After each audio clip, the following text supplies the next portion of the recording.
ده الجزء الثالث من قصة مريض منتصف الليل. هتلاقي الجزئين اللي فاتوا في الديسكريبشن أو هيظهروا لك في الأي اللي فوق. بس حابب أقول حاجة قبل ما ابتدي في القصة. الوضع في شمال غزة بقى خارج عن السيطرة. أكيد إحنا كشعوب مفيش في إيدينا أي حاجة غير الدعاء. الدعاء بيغير الأقدار. يا ريت ما ننساهمش في دعائنا، في صلاتنا، هيفرق معاهم جدا، وإن شاء الله يغير حالهم من حال لحال. حاجة أخيرة بس للناس اللي مش قادرة تقاطع، أنا عايزك تحط نفسك مكانهم ساعة واحدة. لو ساعتها هتشوف إن مفيش عدوانية بينك وبين اللي بيهدر دمك، فالقرار هيكون ليك انت. وأكيد محدش بيجبر حد على حاجة، لكن أكيد عمرك ما هتقبل إن انت تكون سبب في إهدار دم أخوك. أنا آسف طولت عليكم في المقدمة، لكن الوضع دموي حرفيا، فلازم كلنا فعلا ندعي لهم طالما مفيش في إيدينا حاجة نقدمها لهم. ويلا بينا نكمل القصة. أحمد فضل باصص لنور وهي بتاكل بسرعة جدا. ما كانش في إيده أي حاجة غير إن هو يبتسم. فهو قصاده الكاتبة الشابة اللي عايشة لوحدها وبتكتب عن الوحوش والأساطير. لما جه في باله الوحوش والأساطير، رجع بتفكيره للشيء اللي مش فاهمين حل اللغز بتاعه. افتكر ساعتها اللي حصل له قبل ما يجي شقتها بساعات. غمض عيونه وارتعش جامد. رجع بصلها تاني لقاها مشغولة بالأكل، بتوطي على الطبق جامد اللي في إيديها، ومش واخدة بالها منه تماما. أو هو كان فاكر إنها مش واخدة بالها منه، لأنها قطعت حبل تفكيره ده لما اتكلمت وهي بتاكل من غير حتى ما تبصله. انت طبعا عاوزني اتكلم علشان اقطع حبل افكارك، مش كده؟ جاوبها احمد وهو بياخد الطبق بتاعه وبيستعد علشان ياكل. الاكل دافي، افتقدت الشعور ده جدا. خد راحتك وانت بتاكل، احنا الاتنين جعانين على ما اعتقد. ممكن دي تكون اول مرة تشوف فيها بنت بتوطي كده على الطبق وبتاكل بنهم وشراهة، من غير ما تاكل معلقة وتقولك خلاص خلاص شبعت. ضحك احمد وفضل ياكل. بعد الاتنين ما خلصوا اكل، بصيت له نور وهي بتحط الطبق على الترابيزة اللي قدامها وبترجع ظهرها على الكرسي.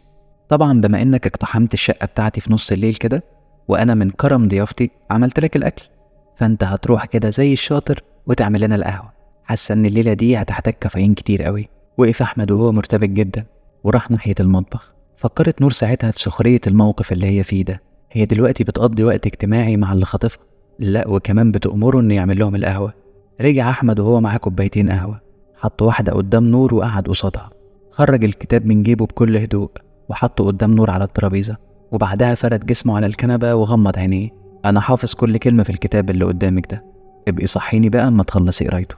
وانت ليه ضامن ان انا مش هستغيث مثلا بحد من الجيران او اتصل بالبوليس وانت نايم؟ ببساطة مش هتعملي ده لانك كاتبة مجنونة وعاوزة تعرفي ايه اللي هيحصل. بعد ما تخلصي قراية هبقى احكي لك ايه اللي حصل معايا بعد ما قريت الكتاب ده. قول كده بقى، بتلعب على فضول المرأة. ماشي. مردش احمد عليها وفضل مغمض عينيه. بصت نور للكتاب قبل ما تفتحه، وبعدها اخدته وبدأت القراية. الوقت الساعة 6 الصبح. المكان منطقة خاصة تابعة للجيش قرب اسكندرية. رفع راسه من على الرملة بصعوبة وبص للمبنى اللي كان بعيد عنه، وقال وهو مش قادر يتكلم: الموت جايلكم، الموت جايلكم.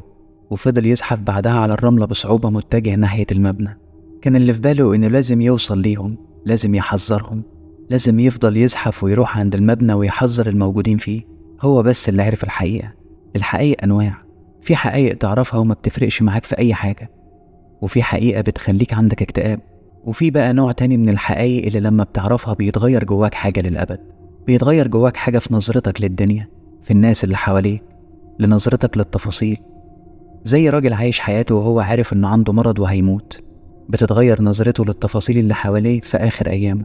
بتبقى كل حاجة صغيرة وتافهة مهمة جدا بالنسبة له وليها قيمة.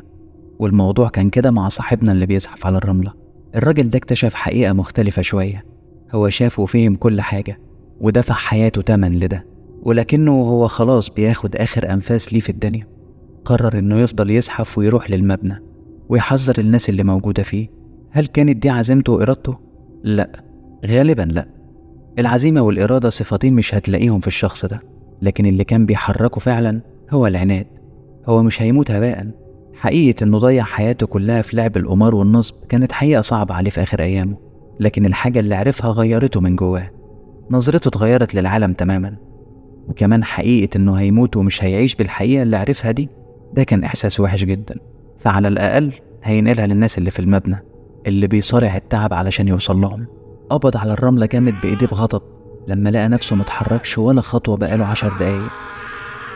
كان فاكر إنه بيزحف، لكنه في الحقيقة كان بيتخيل، ولقى نفسه نايم على الرملة وبيحتضر بهدوء. من بعيد بنشوف عربية بتقرب ناحية المبنى ده بيتشارك في إدارته شركة خاصة، ودي تبقى نفس الشركة اللي بعتت سلمى الخطاب في مأمورية عبارة عن تقييم وتوظيف العاملين في المبنى ده. فعربية سلمى بعد ما وصلت قصاد المبنى بصت مرة أخيرة على ملفات الموظفين. محمود عبد العال الطبيب المقيم في المبنى، وشغلته هي تقييم الحالة الصحية للعاملين والحفاظ على استقرارهم النفسي. مش متجوز. أحمد عدنان مسؤول الأمن المنتدب من القوات المسلحة، والرتبة بتاعته رائد. مش متجوز. أمجد ميخائيل خبير استراتيجي للتطوير والتحديث، 10 سنين خبرة في مجاله، متجوز وعنده بنت. قفلت سلمى الملفات ونزلت من العربية متجهة للبحر وهو بيندهلها بالموج بتاعه. وقفت سلمى قصاد الباب وولعت سيجارة وبصت على الصخور اللي على الشط. سلمى مش طويلة قوي، رفيعة، شعرها اسود وراجع كله لورا. نفخت دخان سيجارتها وخبطت على الباب، وبعدها رنت الجرس. ما حبتش فكرة انها جايه لهم الساعة 6 الصبح لان ميعادها كان امبارح، لكن الطريق من القاهرة كان طويل حبتين. عدى وقت ومحدش فتح لها الباب.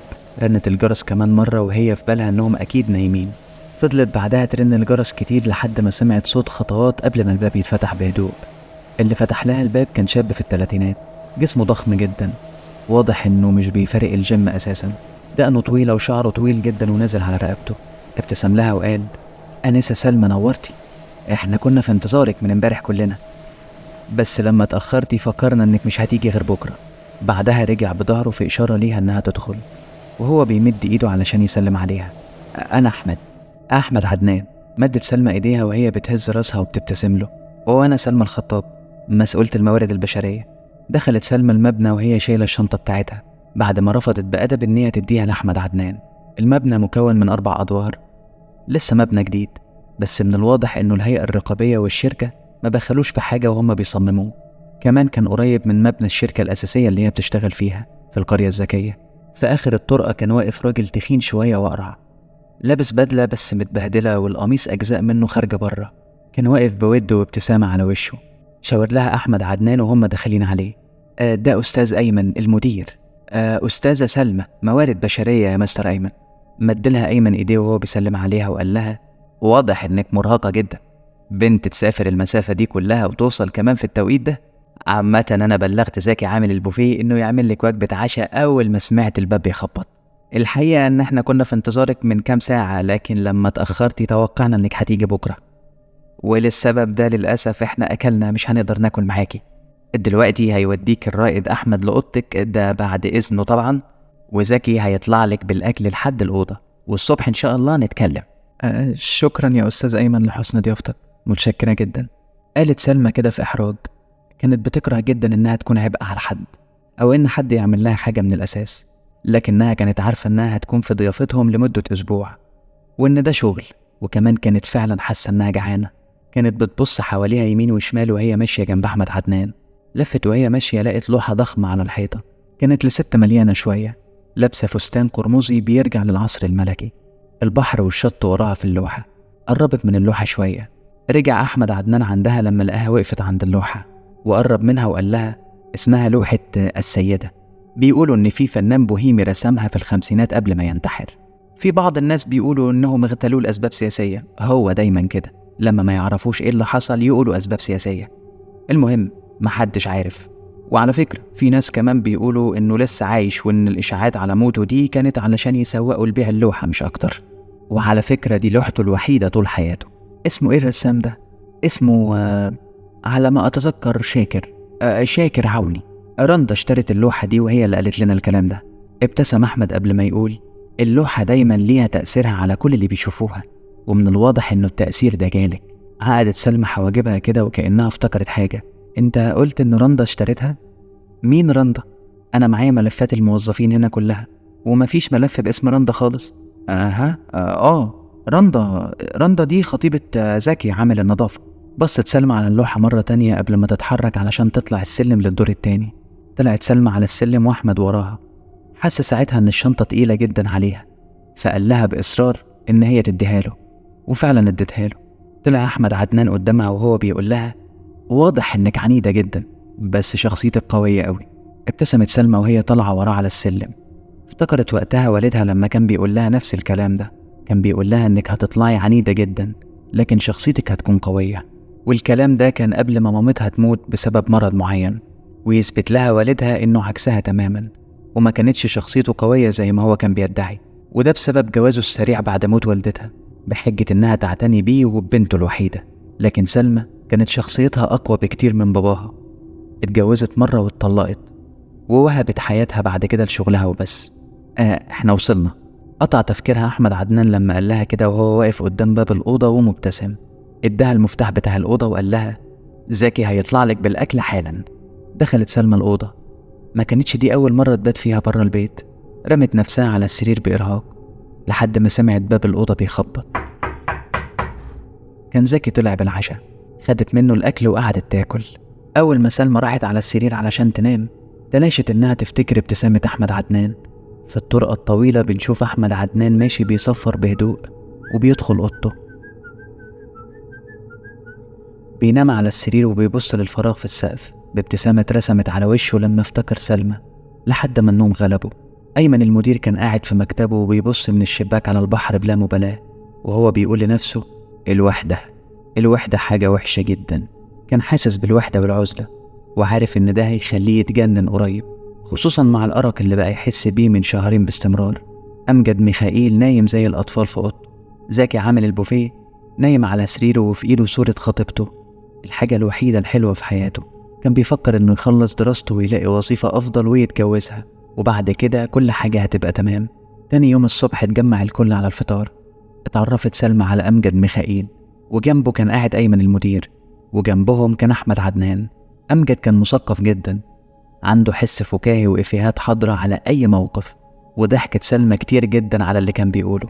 دخل ساعتها عليهم محمود عبد العال الطبيب اللي مقيم في المبنى، وقعد ساعتها في صمت وكان سرحان طول الوقت. وجنبهم كانت اللوحة على الحيطة. نرجع بالكاميرا لورا نبص على المجموعة دي بصة أخيرة، المجموعة اللي مش عارفة المصير البائس اللي مستنيهم في مبنى الاتصالات في اسكندرية. رفعت نور عينيها من الكتاب وبصت لأحمد اللي كان نايم قصادها على الكنبة نوم عميق، وبدأت تتكلم مع نفسها وترتب أفكارها. في حد عاوز يحذر الموظفين في المبنى، بس بيحذرهم من حاجة غامضة جاية عليهم. سلمى وأحمد عدنان ومحمود عبد العال التلاتة دول اتكلموا في مذكراتهم عن الشيء وإنه واحد منهم وغالبا هو اللي قتلهم كلهم. في هناك كمان أيمن المدير وأمجد دول ما اتكلموش عن حاجة خالص من الحاجات دي. في الحقيقة إن عبد اللطيف ده كتب الموضوع بشكل منظم قوي وما قدرش يقاوم روح الفنان اللي جواه ويضيف لمسة درامية من عنده، واللمسة الدرامية دي كانت عن مصيرهم. رجعت نور تكمل قراية. عدى اليوم التاني في المبنى بسرعة جدا.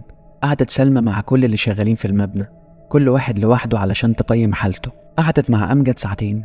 أمجد ما كانش بس حاضر للهزار والإفيهات، لكنه كمان كان مجتهد جدا في شغله، على خلاف أيمن المدير اللي كتبت عنه في تقريرها إنه بيعاني من اضطراب نفسي حاد، وده واضح جدا في السلوك بسبب العزلة. خلصت سلمى مع أمجد وأيمن ومشيت في الطرقة. عدى جنبها الرائد أحمد عدنان، سلم عليها وهو مبتسم، باين عليه إنه أكتر حد نشيط وقادر على إنه يكون عنده سرعة بديهة فيهم. وصلت للقاعة اللي بياكلوا فيها، ومن الشباك لمحت الشمس وهي بتغيب.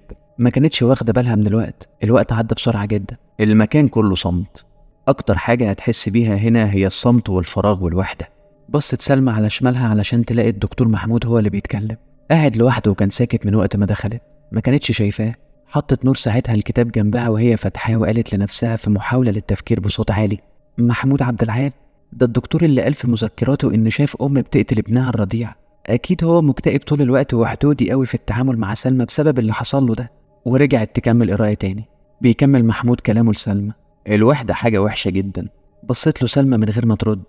كل اللي جه في بالها إنه أيمن ومحمود مضطربين نفسيا بسبب العزلة والوحدة. نفس اليوم بالليل زارت رندا خطيبة زكي عامل البوفيه، فهي بتجيله من وقت للتاني واتعودت على ده بقالها سنة. مع إنها مش ساكنة جنب المبنى، لكن مفيش مسافة هتبعد أي اتنين بيحبوا بعض. فجدة رندا اللي ربتها بعد ما أهلها توفوا بتكون فاكراها نايمة في أوضتها طول الليل، لكن رندا بتخرج مع وقت أذان العشاء علشان تركب مواصلتين وبعدها تمشي مسافة كبيرة جدا علشان توصل للمبنى ده. كان نفسها يكون معاها فلوس وتطلب أوبر وتنزل عند باب المبنى، لكنها اتخلقت للمواصلات والبهدلة، وكانت بتقول لنفسها: أوبر ده للأغنياء، مش لينا احنا. وهي ماشية طول الطريق لوحدها في عتمة الليل، كان تفكيرها كله في حاجة واحدة بس، هو إن زكي يتجوزها وتبطل هي تمشي كل ده علشان ترتاح وتطمن عليه. بتقعد رندا على البحر هي وزكي، بتسند راسها على كتفه بحب وتعب. أنا بحب البحر قوي يا زكي. وأنا بحبك قوي يا رندا، اللوحة اللي هديتيني بيها كل لما أشوفها افتكرك. أنا مفتقد وجودك قوي يا رندا. بتبتسم رندا بحب. بيشهق زكي. الشهقة كانت سريعة جدا، كانت ماسكة إيده في حب، وما منعتش لما قبض بكف إيده على إيديها. ما كانتش تعرف إنه بيتألم، كانت حاسة بطاقة حب رهيبة ما حستهاش قبل كده. بيتنطر ساعتها دم زكي على وش رندا. اتعدلت بسرعة ولما بصيت له صرخت أكتر. كانت شايفة حبيبها جسم من غير راس، ونافورة دم طالعة من رقبته بترقص علشان تغرق جسمه بالكامل. جسمه كله بيرتعش، وكأن كل أعضائه بتسأل نفس السؤال اللي كان زكي نفسه يسأله: مين اللي عمل فيا كده؟ راس زكي طارت علشان تثبت بعيد عن جسمه في الرملة. قدامها في الضلمة شايفة اللي قتل حبيبها، لكن بسبب عتمة الليل مفيش ملامح. بتشوف الفاس وهو في ايده، الفاس اللي طير بيه راس حبيبها من دقيقتين. بتلف رندا بجسمها علشان تهرب بعيد عنه، لكن فجأة بتقع على الأرض لما الفاس يجي في رجليها وهي بتجري. حست بعد ما وقعت بدقايق إن إيد بتمسكها من رجليها وبتشدها لورا. بيطلع الفاس من رجليها بعنف، وبنشوف ساعتها الفاس بيترافع لفوق علشان يوازي القمر المكتمل قبل ما ينزل على نص راس رندا.